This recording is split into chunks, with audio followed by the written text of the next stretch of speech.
Hello farmers, சோளத்தை பயிர் செஞ்சுட்டு இருக்க விவசாயிகளா நீங்க? இந்த வீடியோ உங்களுக்காக தான். இப்போ சோளத்தை விதைச்சு நீங்க பயிர் செய்யறப்போ நிறைய களைகள் வர்றதுக்கு வாய்ப்பு இருக்கு. இந்த களைகள் எப்படி கட்டுப்படுத்துறதுன்னா, நீங்க 2 முறை களை கொல்லிகள் பயன்படுத்தணும். அதாவது ப்ரீ எமர்ஜென்ஸ் ஹெர்பிசைட் அப்படின்னு சொல்லக்கூடிய அட்ரஸின் 1 கிலோவும் 2,4-D ½ kgயும் ரெண்டையும் சேர்த்து ஃபர்ஸ்ட் 0 to 3 daysக்குள்ள அப்ளை பண்ணணும். அதே மாதிரியே போஸ்ட் எமர்ஜென்ஸ் ஹெர்பிசைடா இருக்கக்கூடிய மீசோட்ரையானா இருந்தா 1400 ml, இதுவே டெம்போ ட்ரையானா இருந்தா 115 ml நீங்க அப்ளை பண்ணலாம். இது எப்ப அப்படின்னா 15 to 22 daysக்குள்ள நீங்க அப்ளை பண்ணணும். இது போஸ்ட் எமர்ஜென்சி ஹெர்பிசைட். இந்த ரெண்டுமே பாத்தீங்கன்னா நாப்சாக் ஸ்ப்ரேயர், அதாவது ஹேண்ட் ஸ்ப்ரேயர்னு சொல்லக்கூடிய கை ஸ்ப்ரேயர் நீங்க வீட்ல இருக்கும்ல, அது யூஸ் பண்ணலாம்.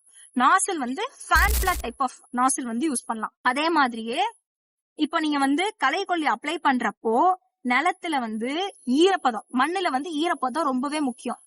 மண்ணுல ஈரப்பதம் இல்ல அப்படின்னா பயிர்கள் செத்து போயிரும். அதே மாதிரி களைகளை நீங்க கட்டுப்படுத்த முடியாது. சோ அதனால நீங்க ஹெர்பிசைட், அதாவது களைக்கொல்லி அப்ளை பண்றீங்கன்னா ஈரப்பதம் ரொம்பவே முக்கியம். சோ இந்த மாதிரியான யூஸ்ஃபுல்லான விஷயங்களை தெரிஞ்சுக்க நம்ம யூடியூப் விவசாய சேனலை லைக், ஷேர் அண்ட் சப்ஸ்கிரைப் பண்ணுங்க.